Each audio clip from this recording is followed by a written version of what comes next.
Man, before we get into this last little bit, there's a certain amount of songwriters that I just love. And that last album, like I said, was such a more positive, brighter, optimistic sort of vibe. But I marveled at like how mature his songwriting has gotten. He's always been super like introspective lyrically, but matured as a songwriter so much. And I was actually really surprised he put one out, a follow-up to Brighton, so soon. I feel like he's just caught a groove lately, and I kind of really love it. And welcome to the Rock Radar. My name is Smitty, on my quest through space to open rock and roll minds. Mine first, yours by happenstance, you never know. That journey brings me to Jerry Cantrell, who I'm well aware of. I'm a huge fan. I listened to his last album. I've had it on loop. I'm a huge Alice in Chains fan. I've listened to pretty much everything Jerry Cantrell has ever done, but it is definitely on my radar. So we're going to listen to the first single from the new album. What's it called? I Want Blood, out October 18th.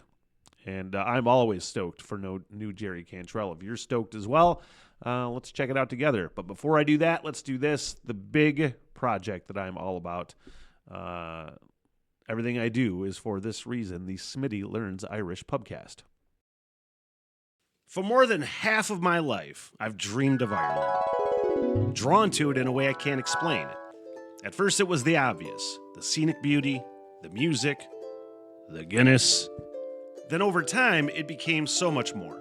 The vibe, the people, the history, and that's what hooked me. Also, clearly, I am not actually an Irish. Too sexy pose. But on April 1st, 2026, the dream becomes a reality as I close up shop in the Smith Hole and take off on the adventure of my lifetime. Over the course of a year, I'll hike that beautiful island and tell its story, town by town. Each town I stop in, I'll conduct an interview in a pub with people that can tell the story of that particular town while discovering all the things. All the things you're supposed to do in Ireland, then all the things you don't know, like where the locals go. Basically, I'm going to try to make friends with an entire country. And if that goal doesn't sound lofty enough, I'm also going to attempt to learn the Irish language. If you'd like to support the project, basic Patreon support is only $3 a month. And if you're Irish and want to help me network and act as a liaison, hit me up. This is a huge bucket list goal, and I need all the help I can get. The Smitty Learns Irish Pubcast begins April 2026, and I can't wait. Sláinte.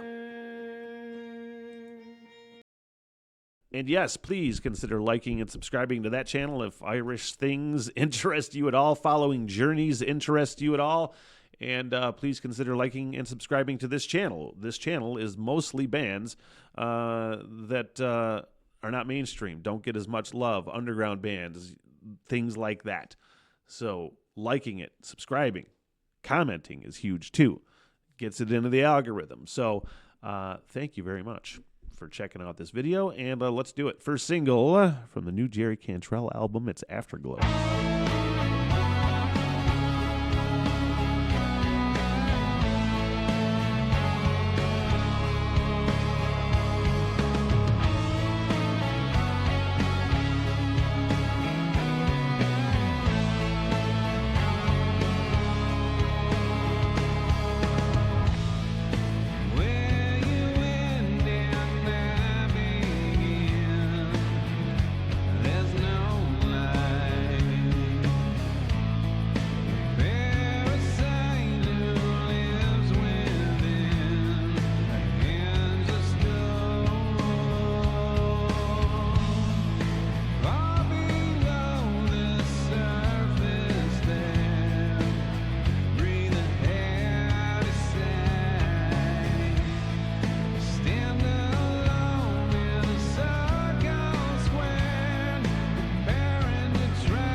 I don't have lyrics up. Lyrics are not available for this, at least on Spotify. But I was trying to catch a vibe because the last album came out a couple years ago, Brighton. It was almost a literal sort of like way brighter for Jerry Cantrell. A lot more like optimism and a brighter sort of like outlook than we're used to a lot of times with Jerry Cantrell.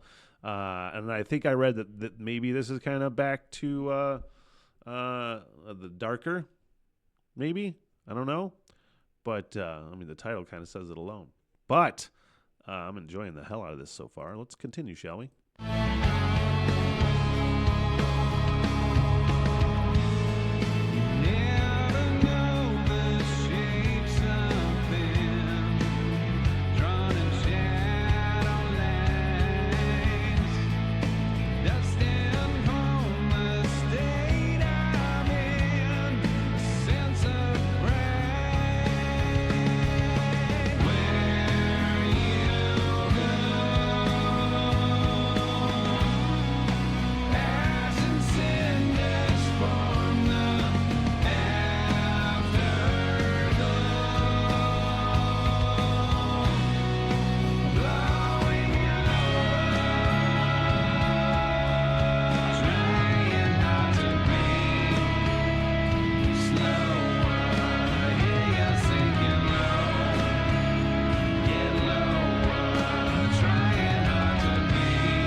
It's time, reach into the sand, come fill me again. Man, before we get into this last little bit, there's a certain amount of songwriters that I just love. It's a small group of songwriters for me personally that I just will gravitate towards every single time. And that last album, like I said, was such a more positive, brighter, optimistic sort of vibe. But I marveled at like how mature his songwriting has gotten. You know, he's always been super like introspective lyrically, but just matured as a songwriter so much. And I was actually really surprised he put one out, a follow-up to Brighton, so soon. I don't know if he's does that necessarily, but I feel like he's just caught a groove lately, and I kind of fucking really love it.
Yeah, I think that kind of took a little darker tone than the last one, at least a little bit. You see so many, this is my problem I have with so many fucking bands that have been around a long time, where when they put out music, they're trying to sound exactly like they sounded 40 years ago, 30, you name it, Just continue, just write songs, man.